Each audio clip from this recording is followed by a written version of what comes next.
Hola, muy buenas noches. Muchas gracias por sumarse a la conversación con Buen Día. Estamos saliendo por WOW TV, canal digital, por Regeneración Plural en el sureste y por mis redes. Le agradezco mucho que participe en esta conversación, que nos mande sus comentarios, sus puntos de vista, sus críticas y sobre todo que se involucre para que podamos extender este debate a la participación de todos y cada uno de los que nos están en este momento conectándose con nosotros.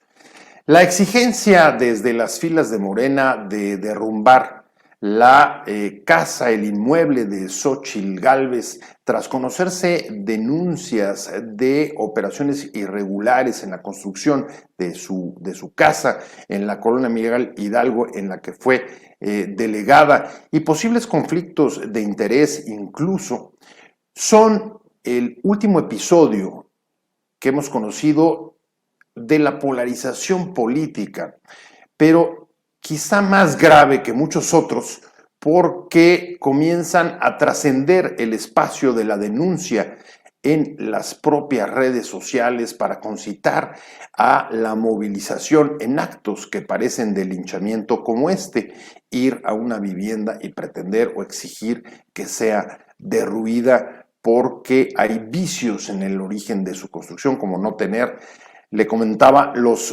papeles y los permisos necesarios para haber sido construida.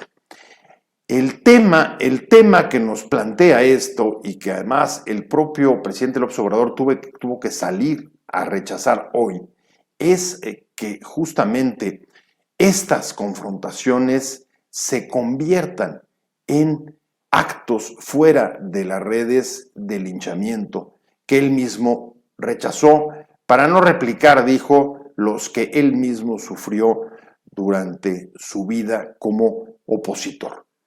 El punto que nos plantea este debate es justamente, pues, cuáles son los efectos de la polarización más allá del encono, de los insultos o de las expresiones extremas que podemos escuchar y leer en las redes cada día. ¿Qué ocurre y si puede ocurrir que la traslapen, que la superen, que la trasciendan y comiencen a generar movilizaciones de confrontación más allá de estos espacios? Vamos a discutir esto porque es un asunto central a la luz de que el país a lo largo del sexenio, pero con mayor razón hacia 2024, parece no solo dividido, sino tomado por la confrontación.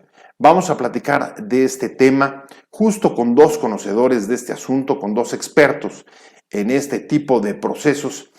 Uno, usted ya lo conoce, ha estado con nosotros en otras oportunidades y me da mucho gusto saludarlo, Héctor Llerena, que es consultor político y además pues una persona que ha estado siempre involucrado en el análisis de los fenómenos de comunicación y particularmente este de las redes. Héctor, muchas gracias por estar con nosotros, te agradezco mucho que hayas venido. Gracias por la invitación.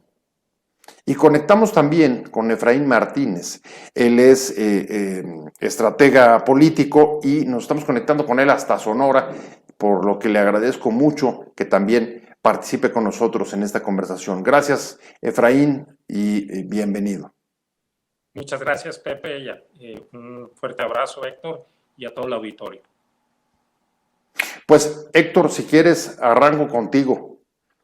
No sé si te ha llamado la atención el que hoy el propio presidente haya tenido que salir y rechazar que pues, la exigencia de demoler o de destruir la casa de Xóchitl porque no tenía los permisos cuando fue y advertir que los linchamientos, esa es la palabra que utilizó y que creo que podemos compartir, no deben de repetirse, dijo, nosotros lo sufrimos y no podemos caer en esa clase de actos que hacen ver a los adversarios políticos, dijo, no como eso, como adversarios, sino como enemigos, a pesar de que, como hemos podido atestiguar a lo largo del sexenio, uno de los agentes de la confrontación ha venido desde sus descalificaciones, los ataques que ha generado desde las conferencias mañaneras a sus opositores.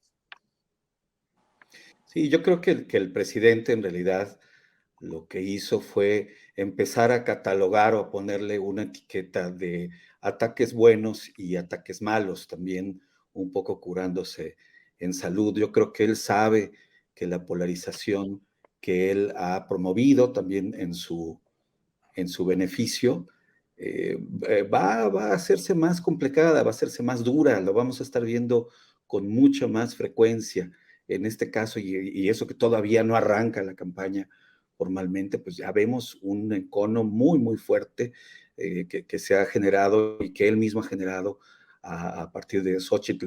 Pero yo creo que él sabe que al final todo esto tiene dos vías y que también puede serle un boomerang en un momento dado. Él sabe también, él ya se dio cuenta que él es el gran instigador, el gran creador, el gran promotor de Xochitl, ¿no? Entonces, también yo creo que esto fue una manera de atemperar algo que le puede funcionar como un boomerang.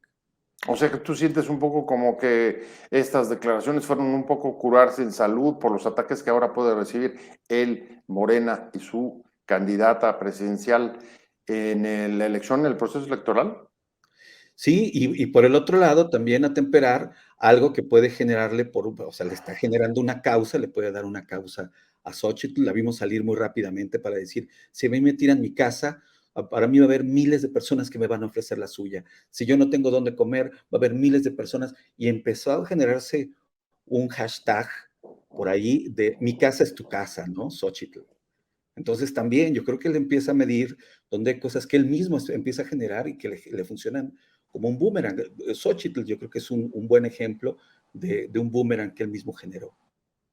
Efraín, ¿cómo lo ves tú? ¿Coincides con Héctor? ¿Es una forma de curarse en salud y tratar de parar un boomerang que, como dice Héctor, él mismo puso en marcha, él mismo lanzó?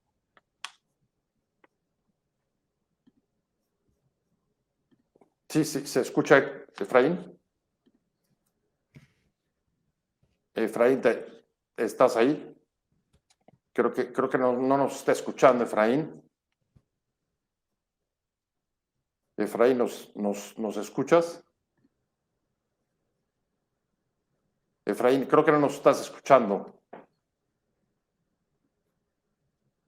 Efraín, ¿nos puedes escuchar? Creo que no nos está escuchando. Entonces déjame seguir contigo, Héctor, en lo que le mandamos un mensaje a Efraín para ver cuál es el problema técnico que le está impidiendo escucharnos. A ver, creo que perdió la conexión, pero ahorita mismo la recuperamos. Y déjame seguir con este tema porque me parece relevante, varios de los puntos que hoy toca a propósito del caso de Xochitl, Héctor. Una segunda aseveración que hizo fue, oigan, este tema de la polarización política, dijo, pues es un asunto más bien del círculo rojo, es decir, de las cúpulas, liderazgos políticos, comentocracia, líderes de opinión, un fenómeno de opinión pública, pero no baja y no se esparce en la sociedad. Dijo, el pueblo está en otra cosa y no está al pendiente de esa clase de discusiones ni de lo que se denuncia sobre Xochitl, ni de las exigencias de destruir su inmueble, porque no hay vasos comunicantes. ¿Crees que está funcionando así? ¿Crees que los efectos, la confrontación se queda solamente circunscrita digamos, de esferas de las redes sociales como Twitter o Facebook y el resto de la población se mantiene ajena a estas discusiones y a sus efectos?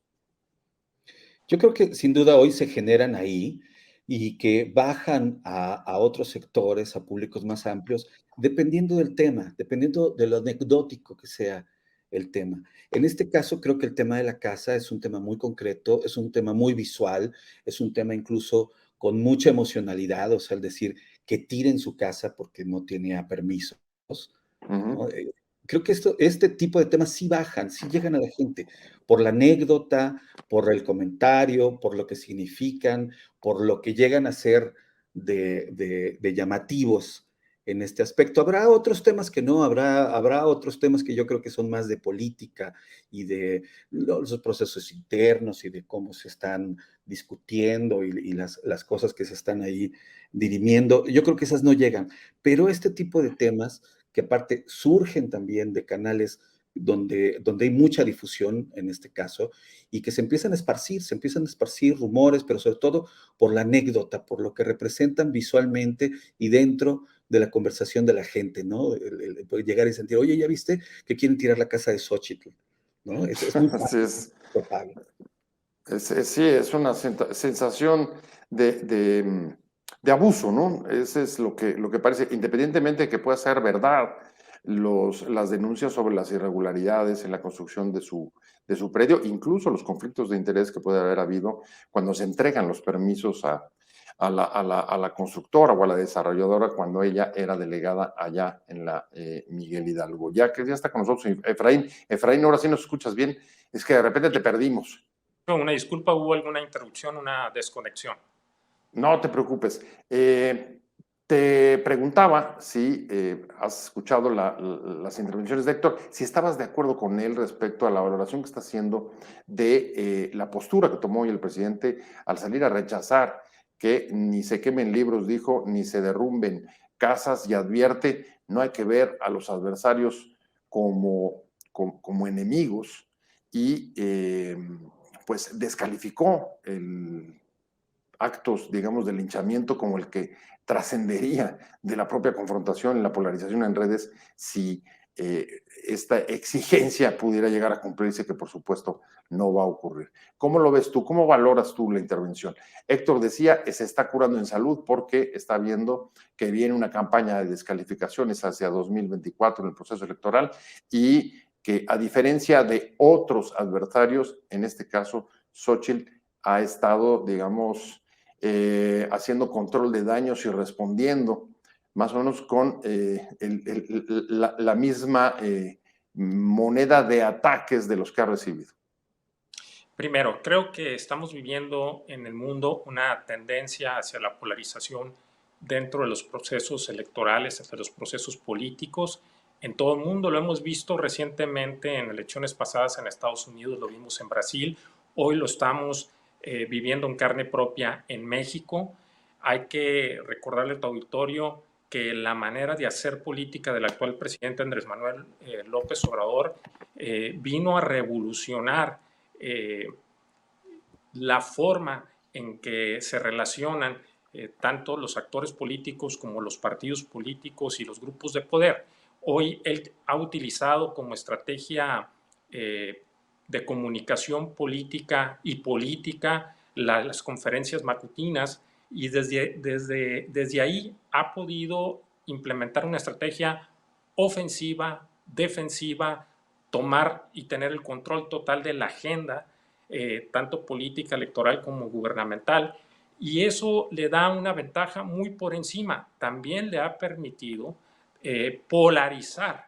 Estamos ahorita en un escenario de polarización y efectivamente la polarización, cuando estamos hablando de polarización, estamos hablando de dos polos, dos extremos. Estamos viendo el oficialismo y estamos viendo la oposición por el lado en su representante que es Xochitl, y ahí en medio encontramos a Movimiento Ciudadano. Pero refiriéndonos a cómo ha intervenido el presidente en este proceso electoral que ya comenzó, pero que previamente ha habido algunos señalamientos por las propias autoridades electorales, medidas cautelares, de la intervención del propio presidente de la República y cómo desde las conferencias matutinas ha atacado a sus adversarios, a diversos actores políticos, a partidos políticos antagónicos. Yo coincido con lo que comentaba ahorita Héctor, que se está curando en salud.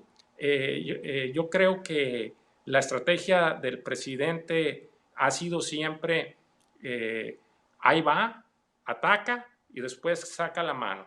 Y entonces es donde está el riesgo mayor que está sufriendo todos los actores de la oposición, los partidos políticos, porque se pueden presentar situaciones, primero, de violencia política y que posterior y gradualmente pueden ir incrementando a llegar a otro tipo de violencia física. Sí es un riesgo, sí es una amenaza lo que se está viviendo en el escenario rumbo al 2024. Es un contexto difícil, lo está viviendo, pero creo que coincido en lo que comentaba Héctor hace un momento. La verdad es que es cierto, Héctor, lo que comenta en este momento Efraín. Las redes sociales han dado un vuelco total a la forma de hacer campañas políticas, no solamente en México, sino en el mundo. Los medios de comunicación en este contexto, en este nuevo contexto de las campañas, pues han sido o han dejado de ser o son cada vez menos los intermediarios que ponían la agenda de debate dentro de las campañas, sintonizaban el debate, acotaban también los temas y, digamos, filtraban las posiciones extremas. Esto ya no puede ser posible, no pueden cumplir esa función porque hoy en el mundo de las redes cualquier candidato puede ser su propio medio y por tanto cualquiera puede decir exactamente lo que le dé la gana y sin que haya, digamos, este papel de filtro que antes jugaban los medios tradicionales. Y ahí la cuestión, Héctor, es cuáles son los efectos que tiene esta nueva forma de hacer política en las campañas, en las redes sociales, y si tú ves riesgo de que, como han advertido y se desprende incluso de las palabras del presidente hoy, la confrontación exceda, salga de las propias redes y lleve, digamos, a procesos de movilización en el que haya un mucho mayor distanciamiento, algunos dicen casi que puede llegar a ser patológico, entre las distintas alternativas políticas y traducirse, digamos, ya en enfrentamientos o confrontaciones fuera de las redes. Bueno, yo creo que sí hay una intencionalidad. Yo creo que el presidente está leyendo muy bien las encuestas, donde está viendo que Xóchitl Gálvez todavía no está en los niveles de conocimiento óptimos, ni está en los niveles de simpatía óptimos, ¿sí? Como está Claudia Sheinbaum. Claudia Sheinbaum ya tiene un conocimiento muy estructurado, un nivel de conocimiento arriba del 70% de la ciudadanía, y tiene niveles de aceptación muy, muy interesantes, muy buenos, muy, muy positivos, tiene sus negativos. Pero en este caso, Xóchitl, ¿sí? Según una encuesta que hoy sacó la empresa Encol, una encuesta de vivienda, por lo tanto yo creo que hay que tomarla en cuenta seriamente, habla de que Xóchitl tiene conocimientos por cerca del 40% de la población. Y por lo tanto, bueno, también la gente que la conoce tampoco la conoce tan profundamente y por lo tanto tiene todavía muchas zonas grises y tiene negativos importantes, Xóchitl, entre alguna parte de la población. Entonces, todas estas campañas pues van sin duda a buscar que se mantengan los negativos, que lo que sepa la gente de Xóchitl sea lo negativo. Trata de encasillarla y sobre todo para sacarla de este personaje que ella quiere jugar como alguien diferente, alguien sin partido, alguien que es muy cercana a la gente por su origen, ¿sí? Él está jugando y todo su equipo están jugando a sacarla de ese territorio que ella quiere tomar, que ella quiere apropiarse para poder competir, ¿no? Entonces yo creo que es una estrategia interesante la que está utilizando el presidente. Y en cuanto al riesgo de que brinquen, bueno, siempre habrá ese riesgo. No sé si a nivel de movilizaciones, pero sí puede ser a nivel de radicalizar y de que hubiera enfrentamientos entre núcleos muy específicos, que se arme esto dentro de alguna población, donde incluso con los niveles de violencia, de armamento que hay en México, de licencia por parte del gobierno para que suceda todo esto, puede ser muy peligroso.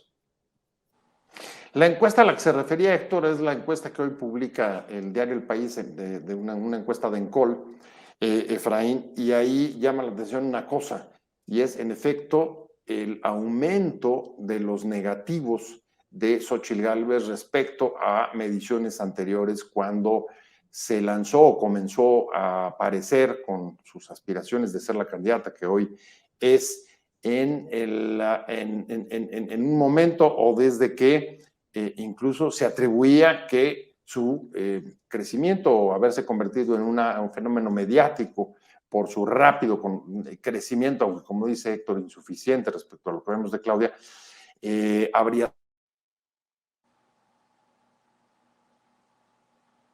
que el presidente es el que las críticas y los ataques del presidente, o incluso desde aquella primera vez que no le da el derecho de réplica ni le abre las puertas del Palacio Nacional, es el que la catapulta, al mismo tiempo que ahora esos ataques, esa campaña que señala Héctor, pudiera estar detrás o atribuirse a ella el aumento de negativos, porque sí me llamó mucho la atención eso. Héctor lo tocó de pasada, pero así es, hubo un aumento de la desaprobación o de las valoraciones negativas a la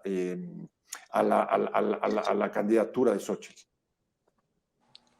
Así es, efectivamente, revisaba esa encuesta de ENCOL, El País y W Radio, y los negativos que se arrojan en ese estudio de opinión, en esa demoscopia, efectivamente incrementan los negativos de Xóchitl Gálvez.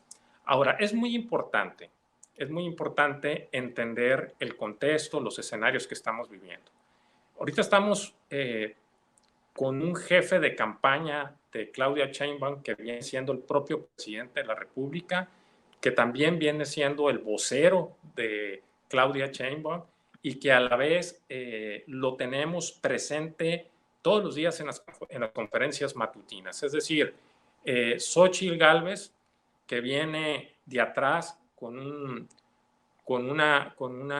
perfil ciudadano, aunque esté ante el Frente Amplio por México con los partidos PRI, PAN, PRD, finalmente la ciudadanía la está aceptando como un perfil más ciudadano que político, y eso le genera temor, le genera miedo al propio presidente, a propio Morena y a sus aliados. Y tienden que, obviamente, implementar una estrategia política. ¿Y cuál es la estrategia política? Que bien lo narraban ahorita, hace un momento.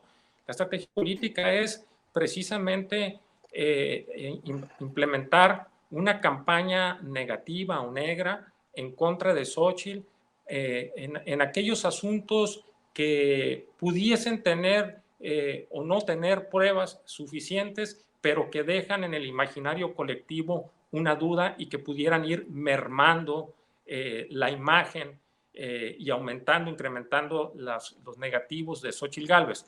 Ahora, hay algo muy importante.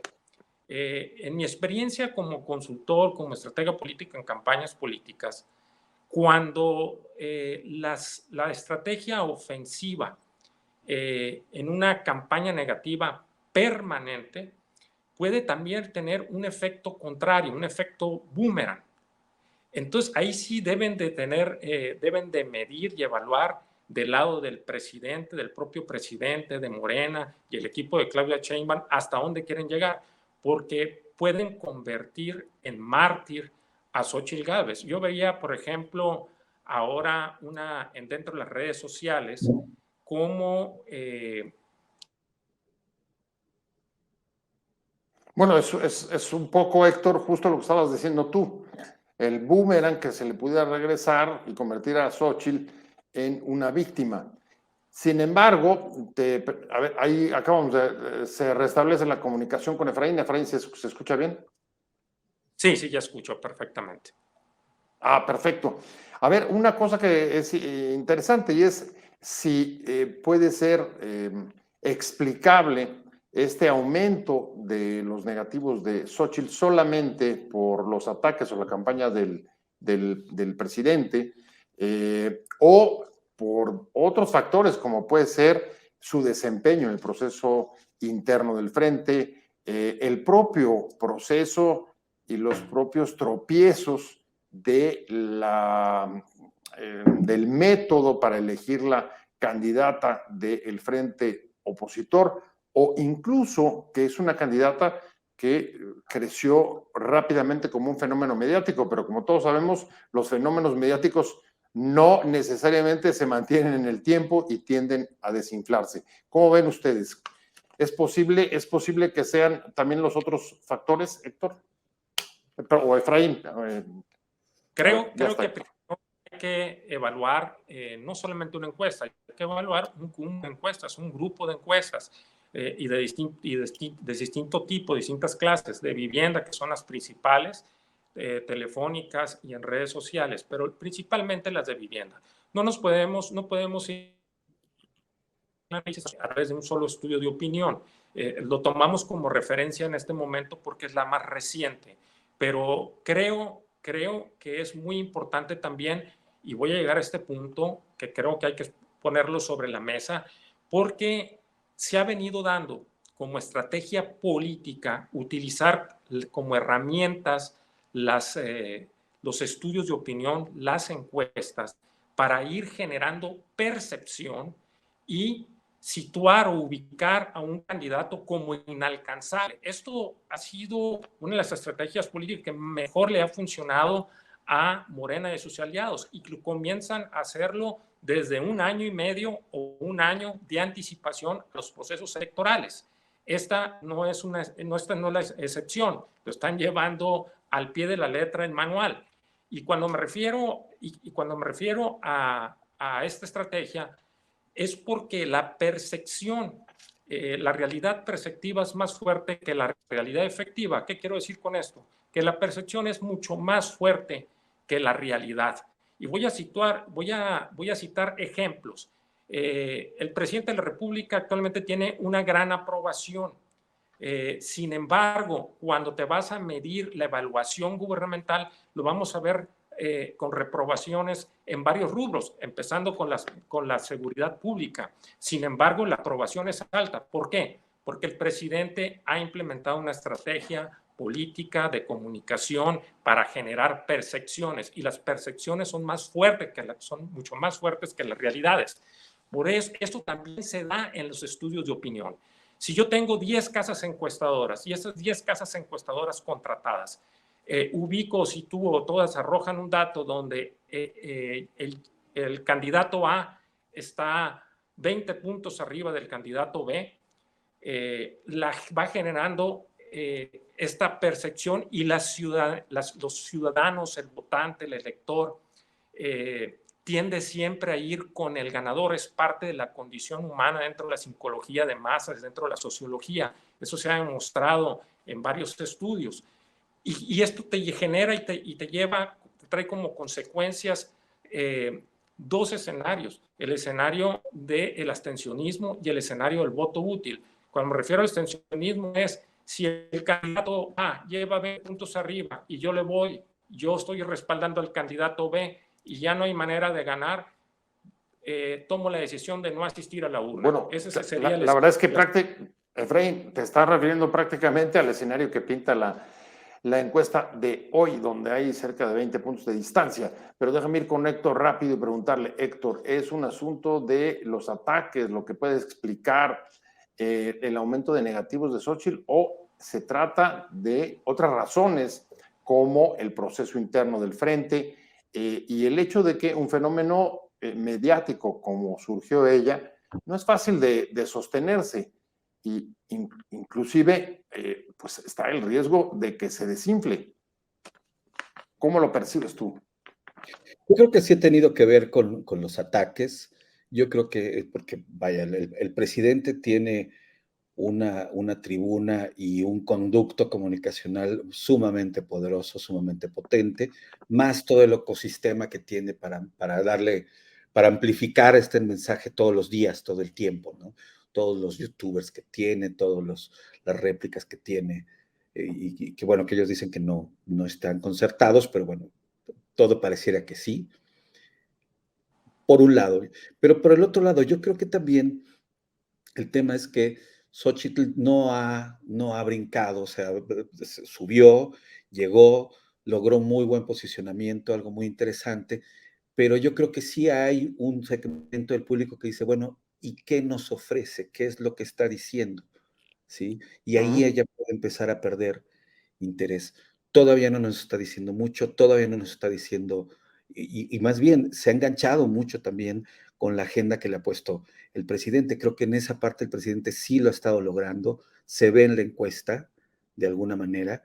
En esta encuesta se nota, estoy de acuerdo con Efraín, tenemos que ver otras series, otro tipo de investigación, algo más cualitativo, incluso, ¿no? Buscar a ver qué nos dice la gente acerca de Xochitl, pero creo que el presidente lo hace porque él está muy pendiente de las mediciones, él dice que no, él dice que todo eso no sirve de nada, es falso, es yo creo que uno de los mejores usuarios del marketing político. Hay un aspecto que me preocupa mucho, Efraín, déjame volver a los efectos, a las consecuencias, al impacto de la polarización política. Ya lo señalaba Héctor hace rato, pues la posibilidad es que en efecto traslade la confrontación a las redes, al mundo virtual, para derivar en confrontaciones en el mundo real de otro tipo. Pero hay también otro fenómeno que tiene que ver con esos efectos. Y lo estamos viendo, por ejemplo, la campaña permanente de descalificaciones a diestra y siniestra en las redes, campañas negras, ataques, cuando pues en nuestro marco electoral, desde la reforma de 2007, 2008, están prohibidas y hay una institución encargada o que tiene la facultad de supervisar y sancionar las campañas negativas. Pareciera que esta polarización en las redes sirve también para justificar el ir desactivando o no prestando atención a violaciones que pueda haber dentro del propio marco legal de las campañas e incluso vulnerar la equidad y la igualdad en las campañas. Es decir, el efecto sale otra vez del mundo virtual para comenzar a dejar sin efecto las legislaciones que antes trataban y las normas que trataban de prevenir y evitar las campañas negativas. Yo creo que estamos viviendo ahorita en México algo inédito histórico en procesos electorales. Primero, porque se anticiparon, se adelantó el proceso electoral del 2024. Todos sabemos que el propio presidente marcó la agenda para seleccionar, llevar a cabo un proceso dentro de Morena y sus aliados y seleccionar al coordinador de defensa de la Cuarta Transformación. Y esto obligó a la oposición, que estaba de alguna otra manera desorganizada, pero por influencia y por presión de la sociedad civil que intervino en el proceso del Frente Amplio, para llevar a cabo un procedimiento completamente distintos a los que se llevaban normalmente en el PRI, PAN y PRD, y tuvieron que implementar una estrategia jurídica que fueran a la par del proceso que estaba llevando Morena y aliados. Esto de por sí va completamente contrario a lo que marca la ley electoral, el calendario electoral, a través de una estrategia jurídica, pero finalmente las autoridades electorales, tanto el INE como el Tribunal Electoral del Poder Judicial de la Federación, aprobaron estos procesos. Y esto nos va llevando a esto mismo que tú estás comentando. Ya hay una serie, dentro de la ley electoral, hay actos anticipados de precampaña, de campaña, hay promoción personalizada. Guerra sucia, descalificación. Guerra sucia, campañas negras, negativas, y todo el mundo se pregunta dónde están las autoridades electorales. Y yo creo que es la intensidad, y esto apenas va comenzando, de lo que vamos a vivir, es el primer paso de lo que vamos a vivir en el 2024. Yo creo que lo que comentaba ahorita Héctor, volviendo al tema, efectivamente puede ser, y eso lo veremos con otros estudios de opinión, que la estrategia política del presidente como jefe de campaña, vocero, operador político de Claudia Sheinbaum en el día a día, en las conferencias matutinas, esté teniendo ya un efecto en la imagen de Xóchitl Gálvez. Lo sabremos con el tiempo. Y en cuanto a la narrativa que ahorita hablaba Héctor, yo creo. Ahí se nos congeló la imagen, Héctor, y iría contigo.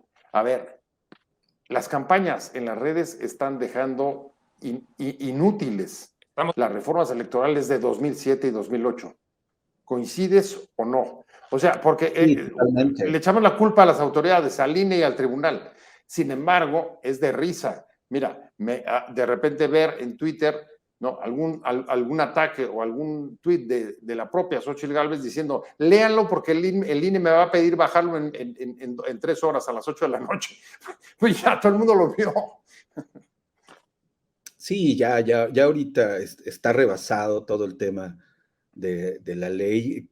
Yo estoy viendo un árbitro que está viendo el partido a un lado, ¿no? Desde la banda y no está haciendo gran cosa. Salió hoy, por ejemplo, alguna estadística acerca de la cantidad que hay de denuncias de todos los que estuvieron en el proceso de Morena, de todas las denuncias que tiene Xóchitl, y el INE no ha hecho una sanción, ha dictado por ahí algunas medidas precautorias, pero no ha pasado nada, ¿no? Yo creo que esto es un riesgo, esto es algo que puede en un momento dado también aumentar los riesgos de confrontación cuando ya lleguemos a esta parte, donde ojalá no veamos a un INE con partido, ¿no? Un INE que toma partido de uno u otro lado, y ya me refiero yo a que esto se puede volver como un embudo. Oye, perdón, Héctor, ¿a un INE con partido o a un INE partido? No. A un INE que toma me quedó claro. A un INE que toma partido. ¿No? Un INE que toma partido y que protege a unos y que sanciona a otros, que no voltea a ver las fallas de unos, pero de los otros sí, o simplemente los deja correr, pero aún así dentro de una asimetría, porque no es lo mismo dejar correr una falta del presidente con todas las implicaciones que esto tiene, contra una falta de un candidato, de una candidata que no tiene el mismo nivel de exposición. Yo lo creo que todo esto es muy riesgoso, que puede generar enconos más grandes, que nos puede llegar, podemos ver en algún momento lo que sucedió en 2006, que por suerte no se desbordó, ¿sí? Pero estuvimos, yo creo que un tris de una violencia terrible y no teníamos las condiciones ni la polarización, ni la toma de partido de parte de las autoridades, ni todo lo que está pasando, ¿no? Yo creo que todo esto es muy riesgoso. Pues justo estamos empezando el proceso electoral, Efraín, y para el inicio formal de las precampañas, pues todavía falta hasta el mes de noviembre. Es un momento delicado porque justo la idea de la ley, de la legislación electoral es cuidar este periodo, la equidad de las campañas. Sin embargo, estamos viendo, tú lo decías, adelantamientos, autoridades que no están haciendo nada, dice Héctor, o no lo hicieron además, frente al adelantamiento de las precampañas y los procesos internos, pero no es menor el que comencemos como a aceptar que la legislación es una simulación y que en la práctica la confrontación y la carrera política corre en una lógica distinta que no se ajusta a los tiempos legales. ¿Habría que cambiarla? Es muy curioso, José, porque los antecedentes nos dicen que la reforma electoral fue impulsada en gran parte por el propio Andrés Manuel López Obrador, como resultado de la elección del 2006. Y curiosamente, hoy estamos viviendo una violación permanente a la ley electoral. Creo que lo que sí recogemos positivamente de los dos procesos, tanto en el Frente Amplio como en el proceso de Morena y aliados, es que estamos obligados a ir a una reforma electoral para ya dejar a nivel constitucional, a nivel ya en la ley electoral, elecciones primarias que sean organizadas y realizadas por el Instituto Nacional Electoral y los organismos públicos locales electorales. Ya no podemos seguir y transitar en el siglo XXI, si desde mi punto de vista, desde mi experiencia de lo que he estado observando desde décadas atrás, porque la principal exigencia y demanda de la ciudadanía y la pérdida de credibilidad y confianza a los partidos políticos obedece a que no hay democracia interna, a que los partidos se olvidaron de los ciudadanos y no hay representatividad real de la ciudadanía y de los intereses y de las demandas ciudadanas. Entonces estamos obligados a transitar a una reforma electoral donde se regulen las elecciones primarias organizadas por el Instituto Nacional Electoral y los organismos públicos locales electorales. Hay voces, Héctor, en el sentido que acaba de decir Efraín, que están diciendo lo que hay que hacer es liberalizar por completo las campañas, dado que ni la ley ni la autoridad electoral, con los recursos que hoy tienen, pueden hacer nada, por ejemplo, frente a las campañas negras o las descalificaciones. ¿Estarías tú de acuerdo con esto? Incluso dicen, hay que acabar ya con la simulación. Y la simulación es tener elementos legales para poder pararlas, autoridades para hacerlos y al mismo tiempo ver que lo que sucede en las redes, que no existían en 2007, 2008, como hoy existen, están fuera, absolutamente fuera y no son controlables.